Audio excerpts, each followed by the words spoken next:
many children in Uganda don't go to school because of the fact that they can't afford it. There's no public school like there is on every street corner here in the States. And so if they're going to go to school, there has to be funds that they give to the school, or they have to be paid in some way, shape, or form. So the sponsorship program, as it relates to the Sanctuary Fellowship, is an opportunity for a child in Uganda to go to school because of a family or individual or individuals at the sanctuary who would commit the money and the time of prayer, and ideally going over to see this child and kind of play a first-hand role in that child's development to give them a hope and a future.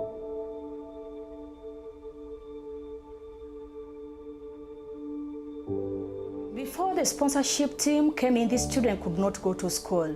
These are the kind of children they got from villages who were stuck. They couldn't have what to eat, they couldn't read, they couldn't write. But we are here to appreciate God for the team, the sponsorship team.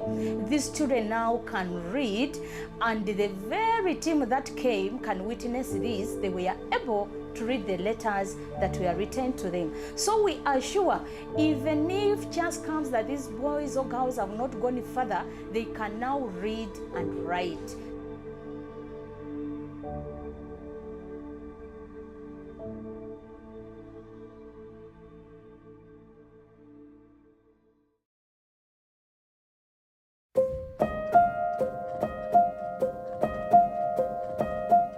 Akram is one of those kids that when you first meet, you know he's going to be something special. We first met Akram when he was just a 10-year-old boy that loved playing football with the people in his village. Since meeting him, he's finished primary school and is now attending Lord's Meads Vocational College, a secondary school focused on teaching students subjects like tailoring, building, and carpentry. We spent an entire day with Akram, where he showed us around his new school and talked to us about the journey that becoming a sponsored child has brought him on.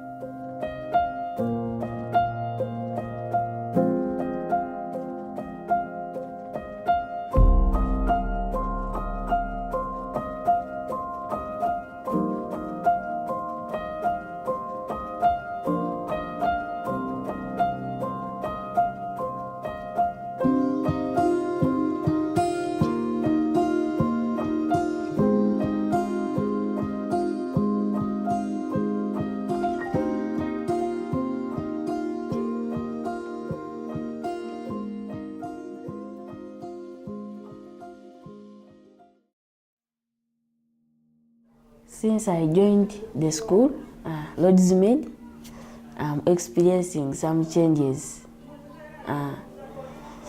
at school. Like I am experiencing the change of subjects. In the primary, we were doing 4 subjects, but now in secondary, I'm having 16 subjects. But they are not too hard. Also, in secondary, the new teachers are there, new friends, and also I'm taking independent decisions, because in primary I used to convince my teachers, my parents, but now I'm taking independent decisions. So even that one is a change in my life.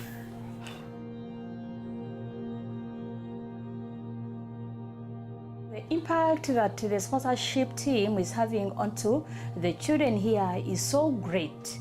When you look at these children in the villages, some children cannot even afford buying a pencil or a book for themselves. Their guardians are so poor, to an extent that even their meals are not there at home. They come when they are hungry. But the sponsorship team makes sure that these children have got breakfast at school and lunch at school. Even if they go home and they don't have supper, they are sure as they come to school, they will have breakfast and lunch. So we are so appreciative for the team, for the sponsorship team, because it is doing great to these children. They are really a blessing to these needed children.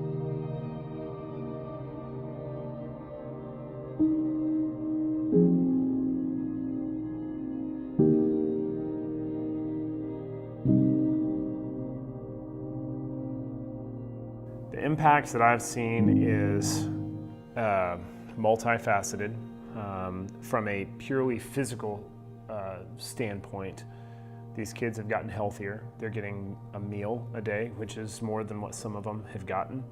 I think about kids like Nicholas and just how emaciated he was, and now seeing that his health has increased. So I see a health benefit to it. There is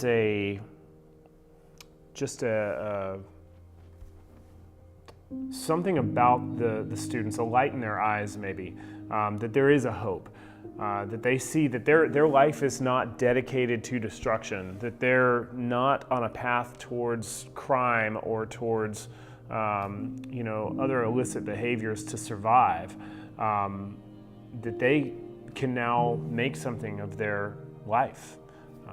That if they want to be a doctor, they can pursue medicine. If they want to be a pilot, they can go to aviation school. If they want to be a teacher, they can go to university and study to become a teacher. So there's a hope. There's this like anticipation, this expectation that life has this gift that's going to be unfolding for them.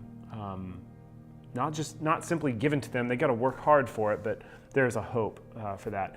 And then I think the other part of it is a desire to see others succeed, right? Because they've been given this gift of sponsorship, and almost like they're going to pay it forward to where they're wanting to give themselves away for the community. In fact, many of the kids will say, I want to be a doctor, I want to be a nurse, I want to be a teacher. Well, why do you want to do that? So that I can help people. So yeah, I think there's been, and that's just a drop in the bucket of the effects that I've seen, and in parents as well. Yeah. I think I have no idea how impactful this is going to be, and I can guarantee you this, sponsors have no idea the degree to which they're impacting these children's lives. They have no idea. And it's only going to be when we get to heaven, and there's going to be one of our sponsors from TSF and one of these children from Uganda, and they're going to run and they're going to embrace each other, and this sponsor is going to hear the story of what sponsorship meant, and they're going to see what this sponsorship accomplished in this child's life. When we have the story of more James Luagas who were sponsored by some random family in Richmond, Texas, and they grew up to be culture changers, that's going to be huge. That's going to be absolutely huge. So sponsors, continue to do what you do. Continue to pour yourself out for these students and these kids and this school. It's worth it, and you're doing more than you could possibly know.